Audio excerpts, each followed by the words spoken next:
નમસ્કાર વિદ્યાર્થી મિત્રો, હું છું આર.એમ. પટેલ અને તમે જોઈ રહ્યા છો ક્લેવર એકેડેમી યુટ્યુબ ચેનલ. તો આજના વિડીયોની અંદર આજે આપણે જોવાના છીએ ધોરણ 11 વિષય બીએ મોસ્ટ આઈએમપી પ્રશ્નો જોવાના છીએ. 100%ની ગેરંટી, એક પર ટ્રસ્ટ રાખીને આઈએમપી કરીને જજો અને પછી મને કહેજો કે આ આઈએમપી પૂછાયા હતા કે નહીં. ઓકે, વાર્ષિક પરીક્ષા એપ્રિલ 2026ની અંદર આ આઈએમપી તમને ઘણા બધા હેલ્પફુલ થવાના છે. તો ચલો વિદ્યાર્થી મિત્રો, તમારો ટાઈમ વેસ્ટ ન કરતા વિડીયોની શરૂઆત કરીએ.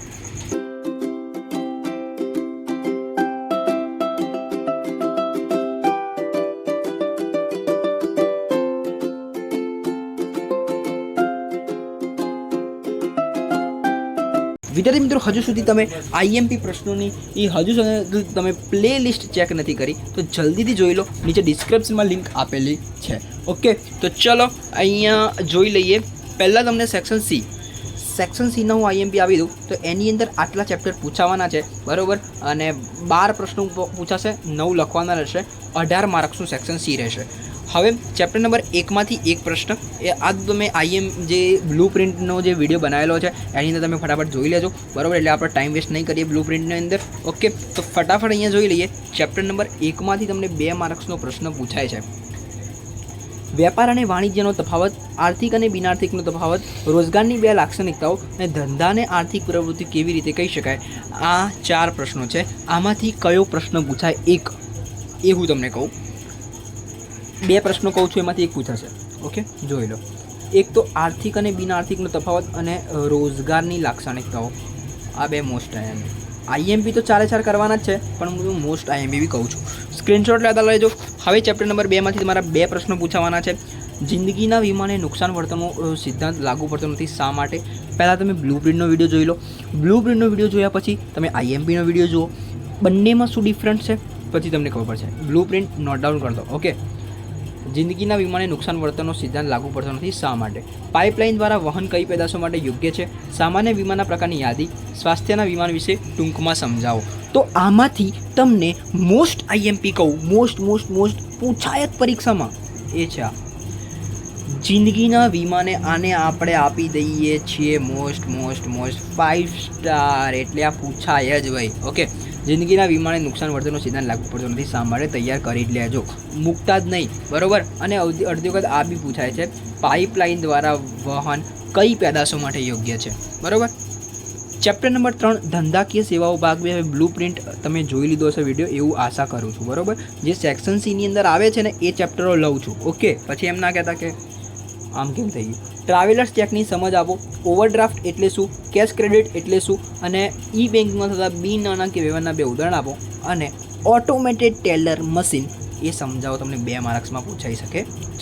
ઓકે, તો આની અંદરથી હું તમને વાત કરી લઉં તો એક તો હું તમને કહી દઉં, ટ્રાવેલર્સ ચેક એક આઈએમપી થઈ શકે છે તમારો. કેશ ક્રેડિટવાળો એટીએમ તો પૂછાય જ ને ભાઈ, સ્ક્રીનશોટ લઈ લેજો, બરાબર.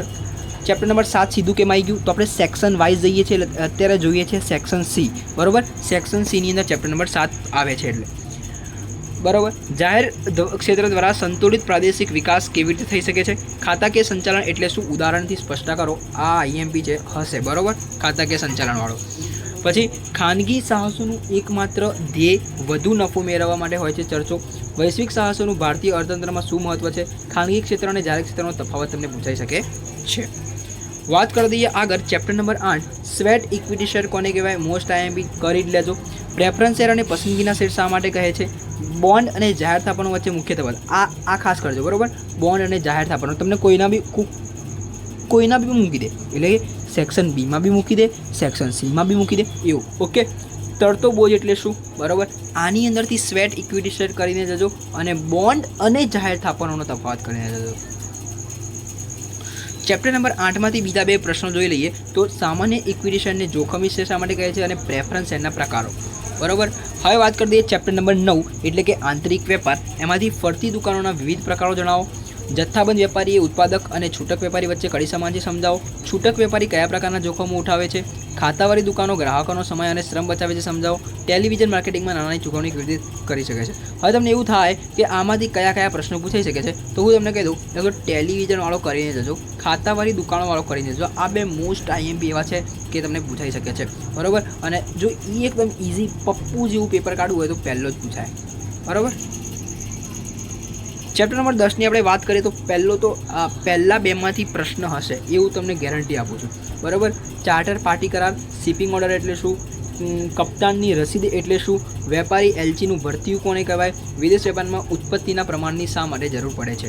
તેમાંથી વેપારી એલચીનું ભરતીયું આ કરીને જવાનું છે, ચાર્ટર પાર્ટી કરાર કરીને જવાનું છે, શિપિંગ ઓર્ડર કરીને. આ ત્રણમાંથી એક 100% તમારા પરીક્ષાની અંદર મૂકેલો હશે. જોવું હોય તો જોઈ લેજો, બરાબર.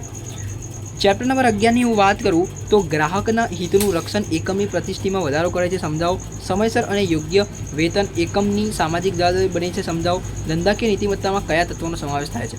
પહેલો પ્રશ્ન, ત્રીજો પ્રશ્ન વેરી IMP છે, કરીને જવાનો છે, બરાબર. હવે વાત કરી દઈએ section number D. Section number ડીની વાત કરું તો બ્લુ પ્રિન્ટ તમારી જોડે હશે. આઈ હોપ વિડીયો જોયા હશે તમે, ઓકે, એવી આપણે આશા રાખીએ છીએ. ચેપ્ટર નંબર 1 ધંધાનું સ્વરૂપ, હેતુ અને કાર્યક્ષેત્ર. સેક્શન નંબર ડીની અંદર ચેપ્ટર નંબર 1ની હું વાત કરું તો ધંધાનું સ્વરૂપ, હેતુ અને કાર્યક્ષેત્ર, વેપાર અને વાણિજ્યનો તફાવત, એની અંદર પહેલો પ્રશ્ન પૂછાશે, બરાબર. પછી બીજો પ્રશ્ન આવશે વ્યવસાયનો અર્થ સમજાવી, વ્યવસાયની લાક્ષણિકતાઓ, આર્થિક અને બિનાર્થિક પ્રવૃત્તિ એટલે શું, ઉદાહરણ દ્વારા સમજાવો, બરાબર. આ 3 પ્રશ્નો આમાંથી હું તમને વાત કરી દઉં તો વ્યવસાયનો અર્થ સમજાવી એ મોસ્ટ IMP છે, બરાબર. એ પૂછાશે એવું મને લાગી રહ્યું છે. ચેપ્ટર નંબર 2ની વાત કરું તો વિશિષ્ટ વખારો એટલે શું, ઉદાહરણ આપો. સંપૂર્ણ ભરોસાનો સિદ્ધાંત, વખાના કારણે સમય દૃષ્ટિકોણનું સર્જન થાય છે, ચર્ચો. અને નુકસાન વર્તનનો સિદ્ધાંત. આની અંદરથી હું તમને વાત કરી લઉં તો મોસ્ટ IMP છે સંપૂર્ણ ભરોસાનો સિદ્ધાંત, સંપૂર્ણ ભરોસાનો સિદ્ધાંત, અને બીજું છે વખાના કારણે સમય દૃષ્ટિકોણનું સર્જન થાય છે, ચર્ચો. આ 2 મોસ્ટ IMP છે. વાત કરી દઈએ ચેપ્ટર નંબર 4 કમ્પ્યુટર નેટવર્કના મુખ્ય 4 પ્રકારો. આ છોડીને ના જતા, આ તમારા પેપરની અંદર હશે, બરાબર. આ તમારા પેપરની અંદર હશે. ટૂંક નોંધ લખો ડિજિટલ કેશ, બરાબર. ઈ કોમર્સના અમલીકરણ માટે જરૂરી સાધનો અને ઇન્ટરનેટના મુખ્ય 3 પ્રકારો. હવે કમ્પ્યુટર નેટવર્કના પ્રકારો અને ઇન્ટરનેટના મુખ્ય 3 પ્રકારો આ બેમાંથી હશે, જોઈ લેજો, ઓકે. છોડીને ના જતા, ચારે ચાર કરીને જજો, બરાબર. ચેપ્ટર નંબર 7ની વાત કરું જાહેર ક્ષેત્ર, ખાનગી ક્ષેત્ર, વૈશ્વિક સાહસો તો વૈશ્વિક સાહસનો અર્થ આપી તેની લાક્ષણિકતાઓ, સરકારી કંપનીની વ્યાખ્યા આપી તેની લાક્ષણિકતાઓ, જાહેર ક્ષેત્ર અને ખાનગી ક્ષેત્રનો તફાવત, જાહેર નિગમનો અર્થ આપી તેની લાક્ષણિકતાઓ. આની અંદરથી હું તમને વાત કરું તો સરકારી ક્ષેત્ર કરીને જજો અને તફાવત કરીને જજો. Most IMP. આંતરિક વેપારની વાત કરું તો સુપરમાર્કેટ, શોપિંગ મોલ, ટૂંક નોંધ કરીને જવાની છે. છૂટક વેપારી, જથ્થાબંધ વેપારીનો તફાવત, ખાતાવાળી દુકાન કોને કહેવાય એની લાક્ષણિકતાઓ, સંકળાયેલી દુકાન કોને કહેવાય તેની લાક્ષણિકતાઓ, બરાબર. એક તો ટૂંક નોંધ પહેલો બીજો કરીને જવાનો છે, મોસ્ટ IMP, છોડવાનો નથી. ચેપ્ટર નંબર 11ની વાત કરું તો ધંધાકીય નીતિમત્તાનો કાયદા દ્વારા અમલ નથી, સમજાવો. નીતિમત્તા અને કાયદા વચ્ચેનો તફાવત, આ છોડીને ના જતા, બરાબર. નીતિમત્તા અને કાયદા વચ્ચેનો તફાવત બધું છોડીને જજો, પણ આ તફાવત છોડીને ના જતા. ધંધાકીય એકમે પર્યાવરણ સંદર્ભે કયા ક્ષેત્રે ફરજ બજાવવી જોઈએ, શા માટે. કર્મચારી પ્રત્યેની સામાજિક જવાબદારીઓ એકમાંથી કચવાટ દૂર કરે છે, સમજાવો. આ 2 પ્રશ્નો નહીં કરો તો ચાલશે, પણ મારા વાલા વિદ્યાર્થી મિત્રો આ 2 પ્રશ્નો છોડતા નહીં, બરાબર. વાત કરી દઈએ ચેપ્ટર નંબર 3. હવે આપણું સ્ટાર્ટ થઈ ગયું છે સેક્શન નંબર E. સેક્શન Eની અંદર ચેપ્ટર નંબર 3ની વાત કરું તો બેંકના કાર્યો, બેંકના ખાતાના પ્રકારો, આ 2 મોસ્ટ IMP થઈ જશે. પછી વાત કરું ચેપ્ટર નંબર 5 વૈયક્તિક માલિકી અને ભાગીદારી પેઢીનો તફાવત, હિન્દુ અવિભક્ત કુટુંબનો અર્થ આપી તેની લાક્ષણિકતાઓ અને વૈયક્તિક માલિકીના ફાયદા અને મર્યાદા. પછી વાત કરું ભાગીદારી કરારનામામાં સમાવેશ થતી વિગતો. હવે આની અંદરથી